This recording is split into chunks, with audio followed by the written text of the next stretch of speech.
민중의 소리 이완배 기자 함께하겠습니다. 이완배 기자님. 네, 안녕하십니까. 예. 자, 우리 이완배 기자님의 새 책, 경제의 속살. 오늘이 수요일인데, 네. 아직까지도 구입을 하지 않은 그런 인간들이 있어서, 참 안타깝습니다. 이럴 때는 아무 말도 안 하고 예. 있는 게 제일 좋더라고요, 저는. 척패입니다. 척패. 예.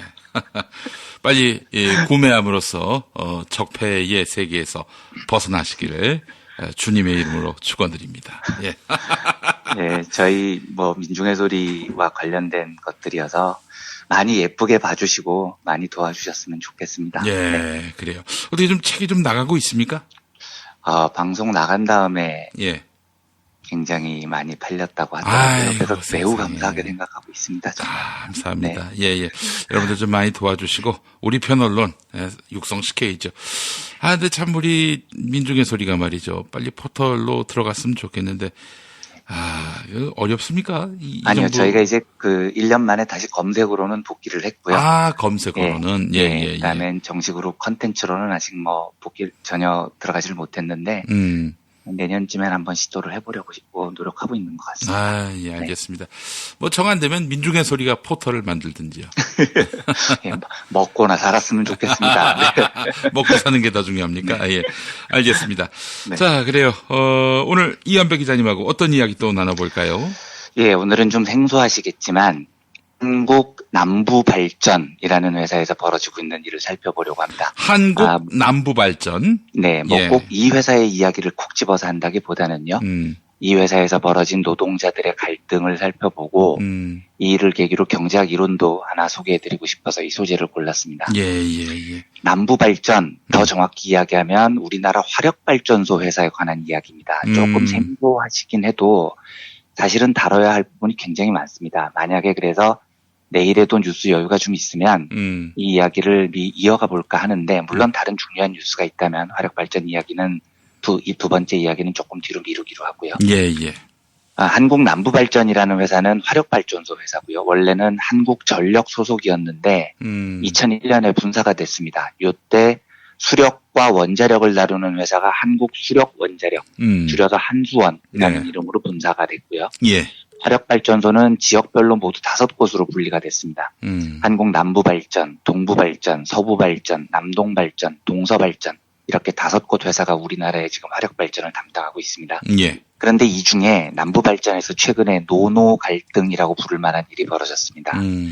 여기 구조가 조금 묘한 게요. 노조가 2개 있습니다. 복수노조죠.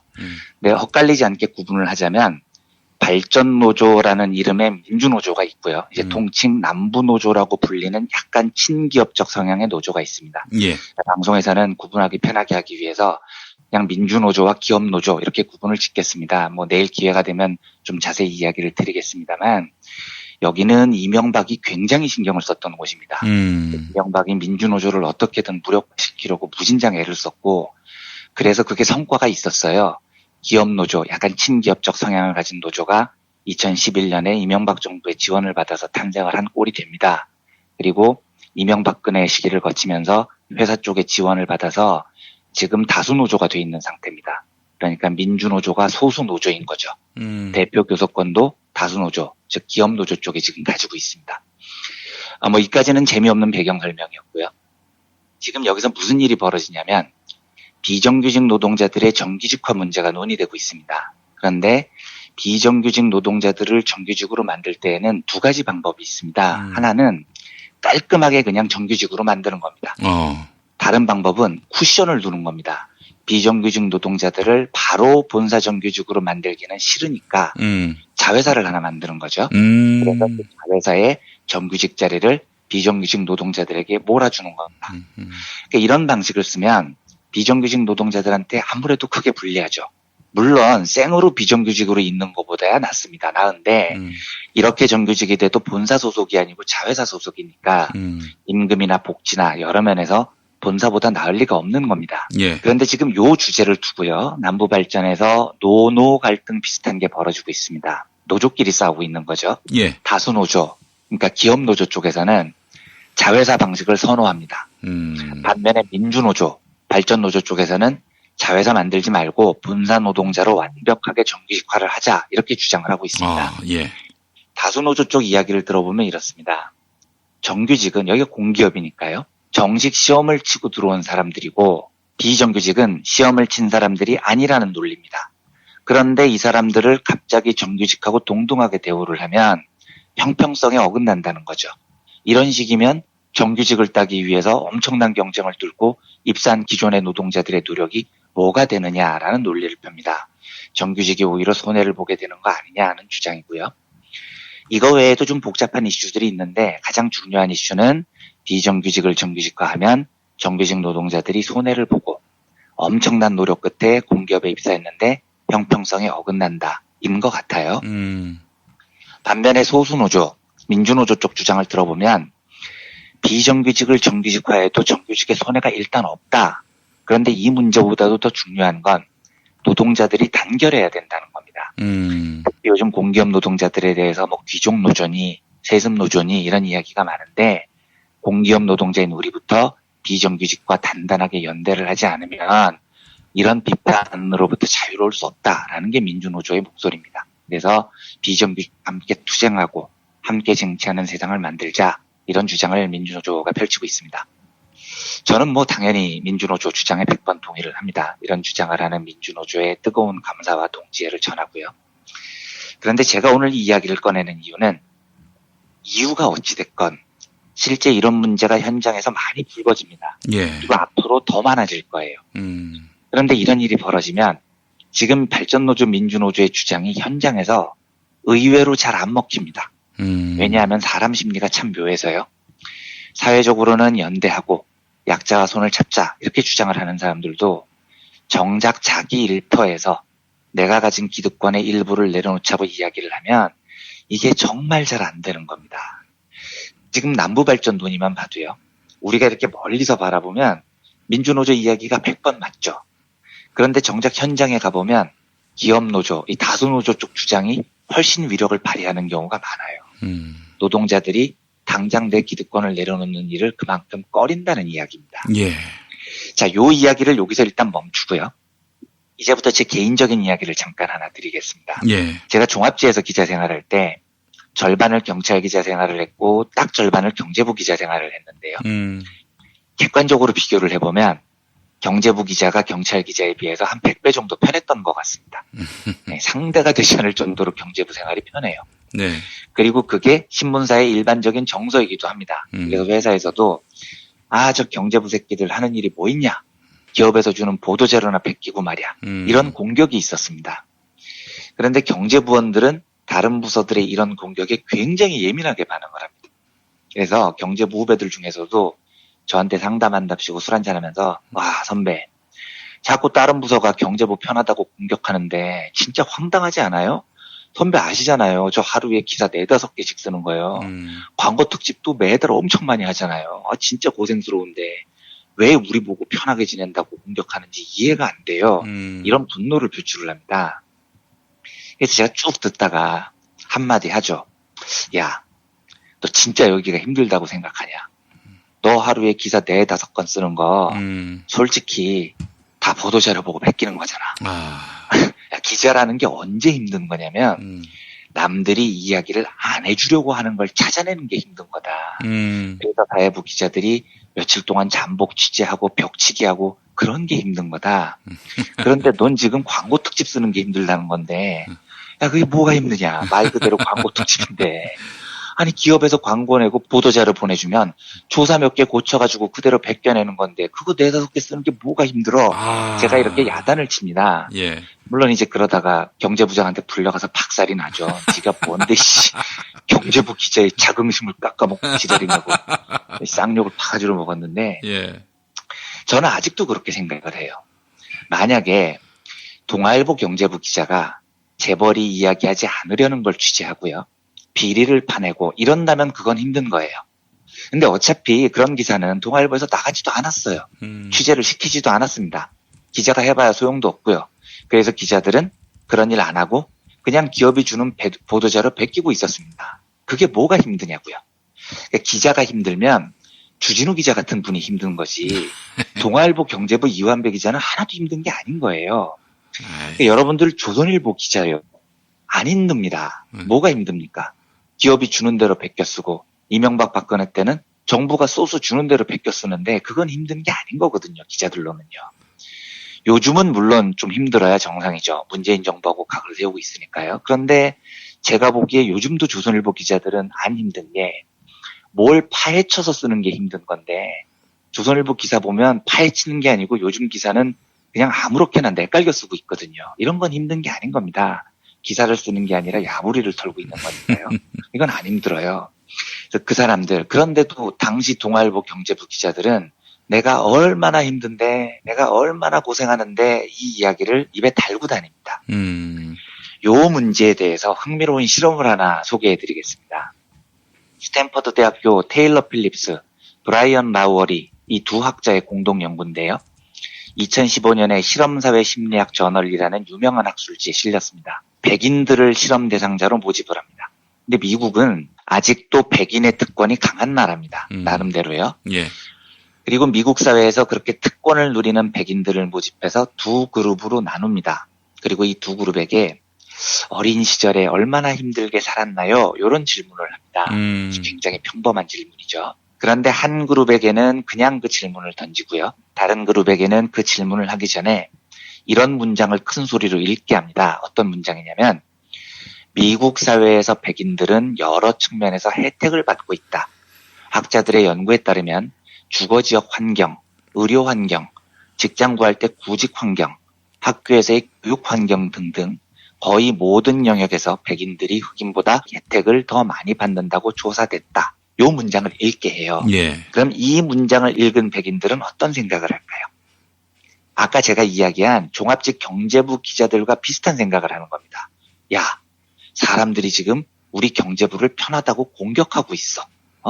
우리가 무슨 되게 편하게 살고 혜택을 받는 것처럼 공격을 한다. 이런 생각을 갖게 되는 거죠.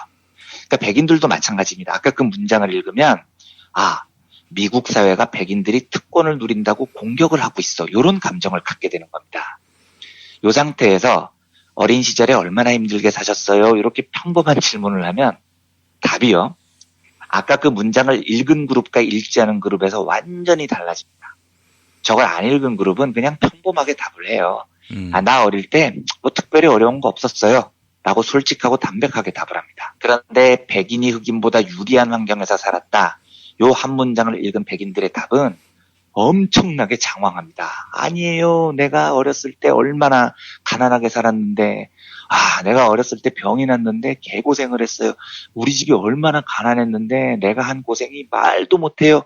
이런 식으로 매우 과장해서 답을 하더라는 거예요. 예. 이게 아까 제가 말씀드린 경제부 기자들의 심리하고 비슷한 겁니다. 백인이 유리하다, 경제부가 편하다, 이 한 문장을 들려주면 경제부 기자들은 그걸 경제부 기득권에 대한 공격으로 받아들이고요. 백인들은 백인 기득권에 대한 공격으로 받아들입니다. 그래서 그 기득권을 보호하고자 하는 욕구 때문에 나 특혜 받은 거 없어요.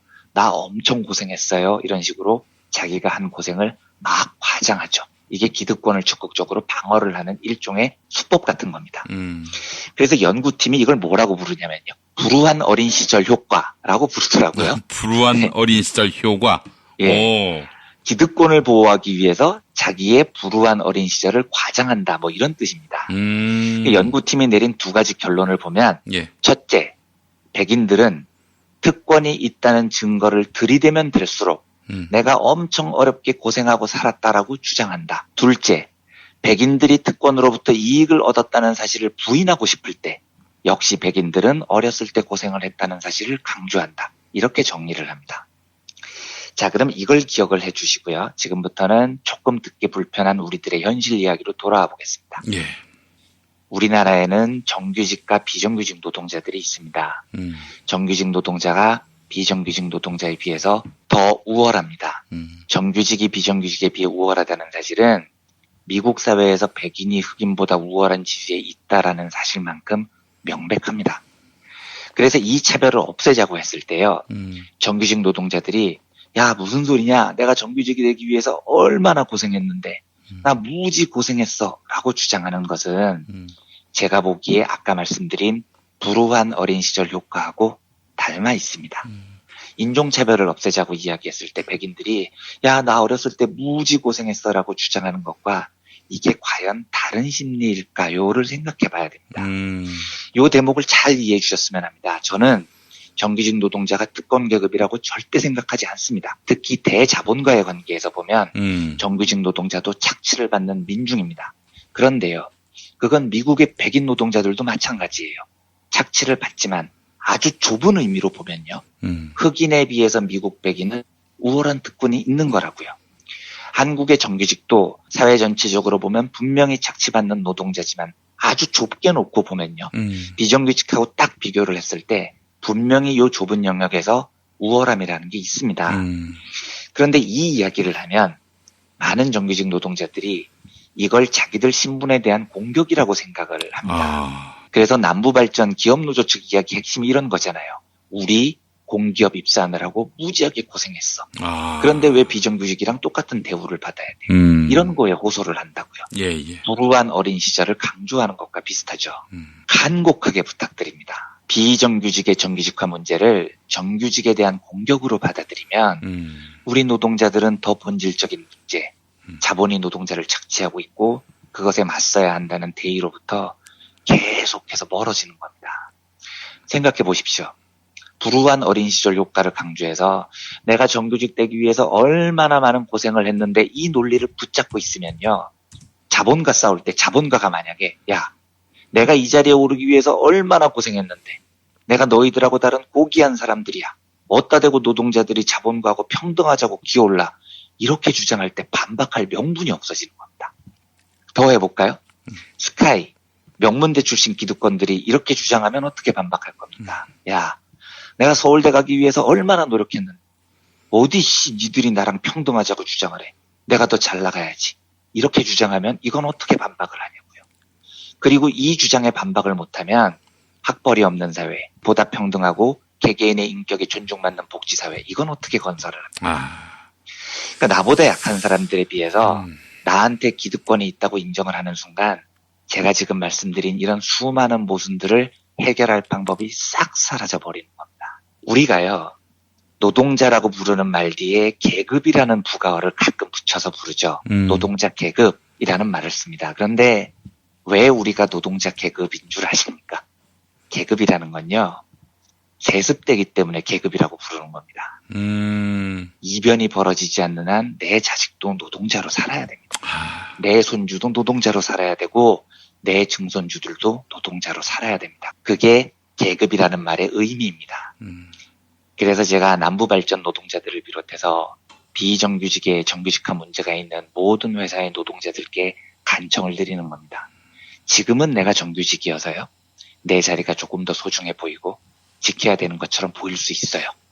내가 엄청 고생을 해서 그 자리를 딴 것처럼 느낄 수도 있습니다. 그런데 언젠가 내 자식 중에, 언젠가 내 손주 중에 비정규직이 나오지 않으리라고 장담할 수 있습니까?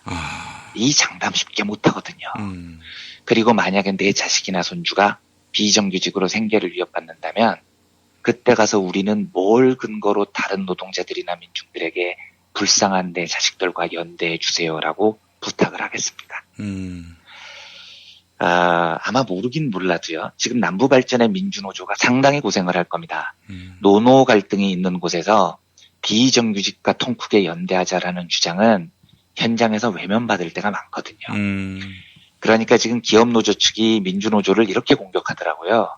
야, 민주노조 너희는 누구를 위한 노조냐, 이런 공격을 하던데 참 안타깝습니다. 이런 발상은 정규직만 우리라는 범주에 포함되고 같은 회사에 일하지만 비정규직은 우리가 아니고 너희라는 발상을 지금 갖고 있는 겁니다.